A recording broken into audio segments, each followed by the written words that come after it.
Welcome to Biography with Plutarch, where we delve into the lives of remarkable individuals who have shaped the human experience. Today, we embark on a fascinating journey through the life of Bruce Lee, a man whose impact on martial arts, philosophy, and popular culture continues to inspire and influence people around the world. As we step into the vibrant world of 1940s San Francisco's Chinatown, we find ourselves surrounded by the sights, sounds, and aromas of a thriving community that would shape the early years of this extraordinary individual. Born on November 27, 1940, in the midst of World War II, Bruce Lee was the fourth child of Li Hui-chuen, a renowned Cantonese opera singer, and Grace Ho, a woman of mixed Chinese and German ancestry. This unique blend of cultural heritage would later shape Bruce's eclectic approach to martial arts and his philosophy of life, as he navigated the complexities of traditional Chinese culture and the emerging influences of Western modernity. The Lee's home, filled with music, dance, and theater, reflected his father's profession as an opera singer, and young Bruce was often treated to impromptu performances by his parents and their friends. As we explore the early years of Bruce Lee, we find ourselves in the midst of a tumultuous time in world history. The year 1940 was marked by the onset of World War II, and the global landscape was rapidly changing. The Lee's decision to return to Hong Kong, where Bruce spent most of his childhood, was influenced by the war and its impact on the family's livelihood. The journey across the Pacific Ocean was a significant one, filled with uncertainty and anticipation, as the family left behind the familiarity of San Francisco's Chinatown for the unknown challenges of wartime Hong Kong. In Hong Kong, young Bruce was exposed to a diverse array of cultural influences, from traditional Chinese opera to Western films, which would later inspire his innovative approach to martial arts. The city's vibrant streets were filled with the sounds of hawkers, street performers, and vendors, creating a sensory experience that would shape Bruce's perception of the world. Growing up in the Kowloon neighborhood of Hong Kong, Bruce was surrounded by the sights, sounds, and smells of a bustling urban center, where traditional temples stood alongside modern skyscrapers, and ancient customs coexisted with emerging Western influences. The Lee's home in Kowloon was a hub of creative activity, filled with music, dance, and theater. Bruce's father, Li Hui-chuen, would often rehearse his opera performances at home, accompanied by the sounds of traditional Chinese instruments such as the erhu and the pipa. Young Bruce would watch, mesmerized, as his father transformed into a character on stage, using movement, voice, and expression to convey complex emotions and stories. This early exposure to performance and spectacle would later shape Bruce's charismatic stage presence and ability to convey complex ideas through movement and expression. As a young boy, Bruce was enrolled in the Tak Sun Primary School, where he began to develop his physical skills through sports and martial arts training. His introduction to martial arts came under the guidance of Master Yip Man, a renowned Wing Chun practitioner who would become a significant influence on Bruce's development as a martial artist. The traditional Wing Chun style, with its emphasis on efficiency, economy of motion, and fluid movement, resonated deeply with Bruce, who was drawn to its philosophical underpinnings and practical applications. The historical context of Bruce's early years was marked by the Japanese occupation of Hong Kong during World War II. The Lees, like many other families, faced significant challenges and hardships during this period, including food shortages, rationing, and the ever-present threat of violence.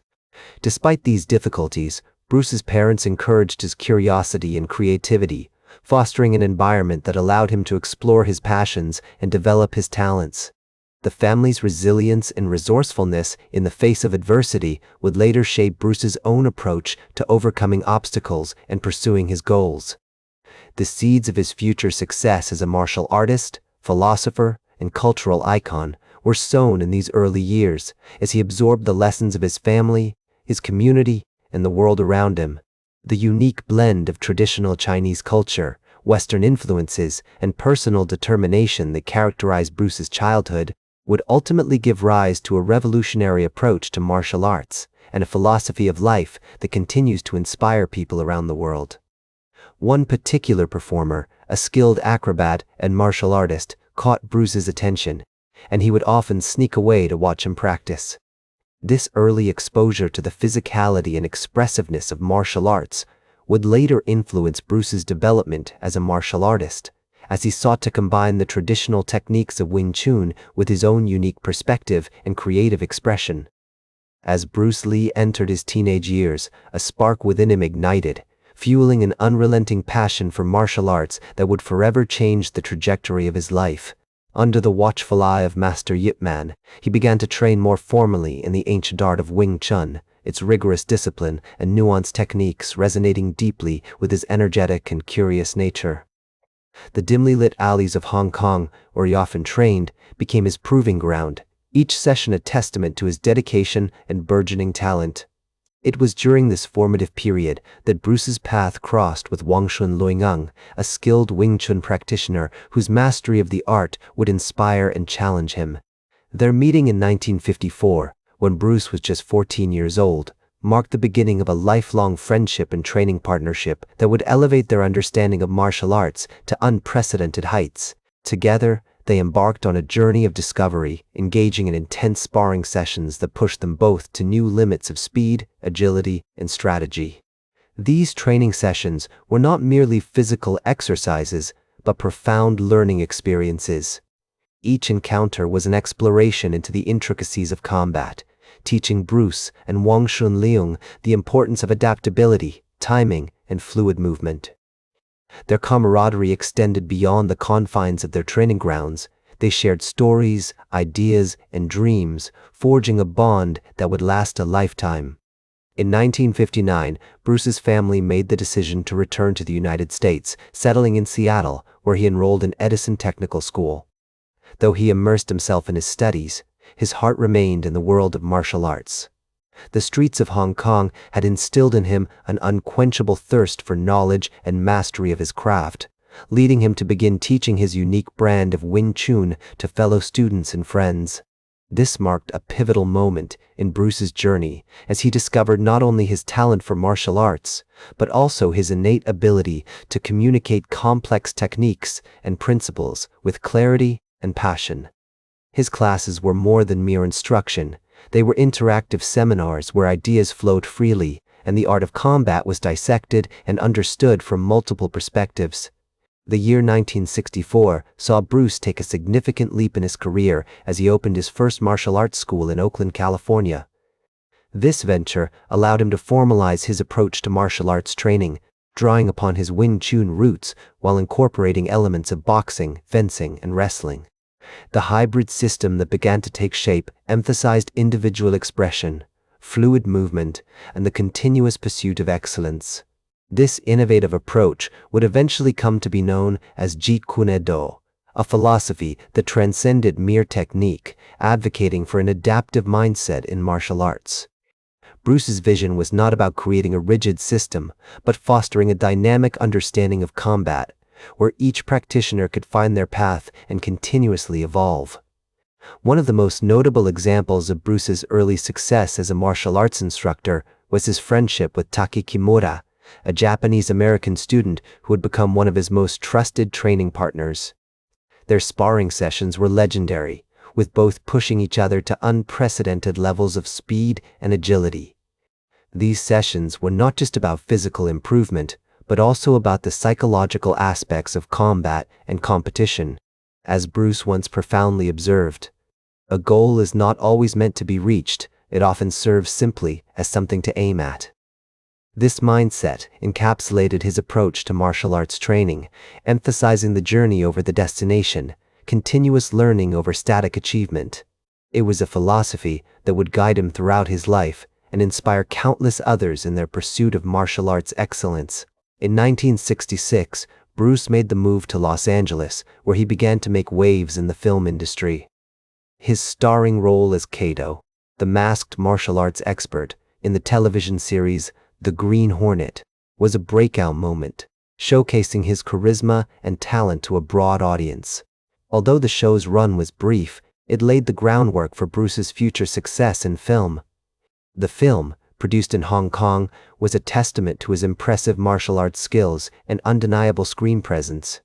The unprecedented success of The Big Boss paved the way for a string of iconic films, including Fist of Fury and Way of the Dragon, cementing Bruce's status as an icon in martial arts cinema.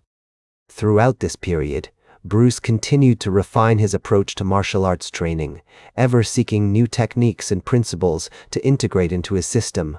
He also began to articulate his philosophy through writing, producing a series of essays and articles that would eventually be compiled into his seminal book, Tao of Jeet Kune Do. In one of his most reflective writings, Bruce penned, "Do not pray for an easy life, pray for the strength to endure a difficult one."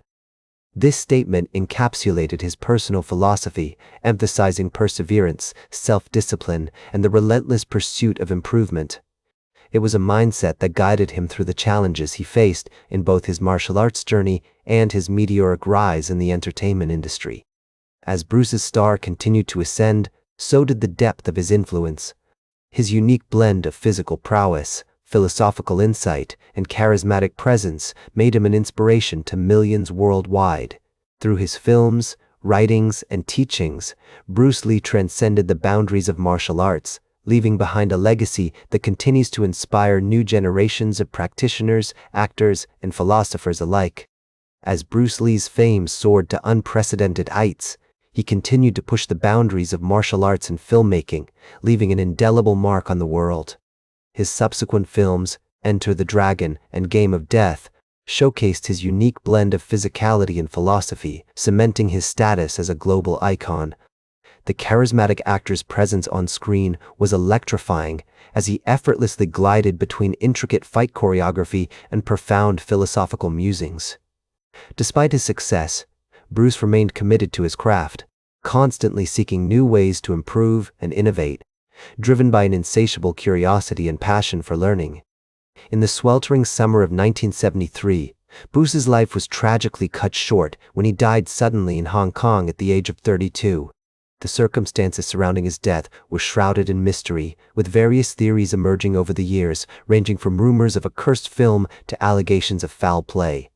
However, the official cause of death was determined to be a cerebral edema caused by an allergic reaction to a prescription painkiller, a tragic reminder of the fragility of life. The news of his passing sent shockwaves around the world, with fans and admirers mourning the loss of a true legend. In the years that followed, his legacy only continued to grow, as his films and writings remained widely popular and influential, inspiring countless people to embark on their own journeys of self-discovery and personal growth. As he once said, "The greatest glory in living lies not in never falling, but in rising every time we fall," a testament to his unwavering dedication and perseverance. This mantra, which had guided him throughout his life, continues to inspire people from all walks of life to this day. Bruce's philosophy was rooted in the concept of Jeet Kune Do, a hybrid martial art that emphasized individual expression and continuous learning. He believed that true mastery could only be achieved by embracing imperfection and being open to new experiences, a mindset that has inspired countless people around the world to pursue their passions and strive for excellence. Today, Bruce Lee is remembered as a pioneer and visionary, whose impact extends far beyond the world of martial arts and entertainment. His philosophy of Jeet Kune Do has been applied in fields such as education, business, and personal development, as people seek to tap into the power of continuous learning and self-improvement. As he observed, "A wise man can learn more from a foolish question than a fool can learn from a wise answer," highlighting his commitment to lifelong learning and self-improvement. This quote, which has become a guiding principle for many, reminds us that true wisdom lies in embracing our limitations and being open to new ideas and perspectives. Bruce's legacy can be seen in the many martial artists, actors, and filmmakers who have followed in his footsteps, including notable figures such as Jackie Chan, Jet Li, and Donnie Yen. These individuals, who have been inspired by Bruce's philosophy and teachings, have gone on to achieve great success in their own right, pushing the boundaries of what is possible and inspiring new generations of fans. His influence extends beyond the screen, with his philosophy and teachings being applied in a wide range of contexts, from boardrooms to classrooms, as people seek to tap into the power of continuous learning and self-improvement. His unwavering dedication to his craft, his commitment to self-improvement, and his passion for sharing his knowledge with others have left an indelible mark on the world. His story serves as a powerful reminder that our lives are not defined by our successes or failures, but by our willingness to take risks, learn from our mistakes, and rise to the challenges that lie before us. As we strive to make our own mark on the world, we would do well to remember the example set by Bruce Lee, a true legend who continues to inspire and motivate us to this day. That's all for today's biography with Plutarch. Remember to like, share, and subscribe, and until next time, remember that understanding the lives of remarkable individuals helps us better understand ourselves.